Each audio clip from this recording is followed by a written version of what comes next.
Bom, então a segunda parte aí da resposta da primeira questão, agora falando um pouco mais sobre as relações ali da velocidade de corte e dos três tipos de material colocados, o aço rápido, o metal duro e a cerâmica. Então, quanto ao comportamento de específicas classes de materiais no que diz respeito aos mecanismos e formas de desgaste, algumas relações podem ser feitas comparando-se qualidades opostas, como no diagrama abaixo.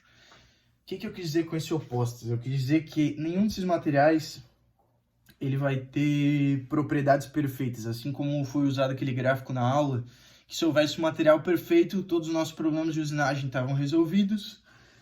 E acontece que não é bem assim. Acontece que as cerâmicas têm propriedades que os aços rápidos não têm, e os aços rápidos têm propriedades que as cerâmicas não têm, também com os metais duros. Então aí o gráfico já esquematiza, né? A velocidade, a proporcionalidade aí da temperatura, da resistência quente, pela tenacidade e resistência à flexão. Então, considerando a vida da ferramenta, a produtividade e o desgaste, que é o que é pedido na questão, esses três fatores, cada material é utilizado conforme demandas e situações específicas, assim como o professor sempre frisou bastante na aula.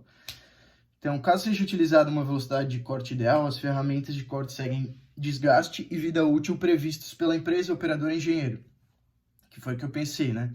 Então, se segue ali na velocidade de corte ideal, já existe uma previsão, já foram feitos diversos estudos para todos esses materiais e a gente sabe quanto tempo de vida útil tem a ferramenta, porque isso já está previsto, então, tranquilo, assim. E a utilização de fluido lubrifrigerante permite maior velocidade de corte com vida útil semelhante. Sim, usando um fluido lubrifrigerante, a gente consegue usinar em maiores velocidades e ter uma maior produtividade, mantendo a mesma temperatura que a gente tinha, ou pelo menos um pouco maior, só conseguindo manter também a vida útil da nossa ferramenta. Quando utilizada uma velocidade de corte acima da ideal, os comportamentos mudam. As cerâmicas são materiais muito duros, que, quando submetidos a altas temperaturas, ficam frágeis e podem sofrer mais quebras ou rupturas. Exatamente. Uma coisa que também sempre foi frisado.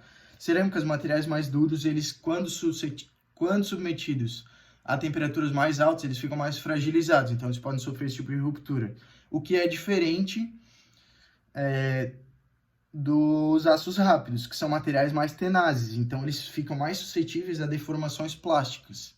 E também, claro, tudo vai depender do tipo de material que está sendo usinado também. Pode ser que haja uma afinidade química do material com aço rápido, pode ser que haja uma afinidade química do material com cerâmica, então também pode ocorrer ali outros tipos de desgaste, né?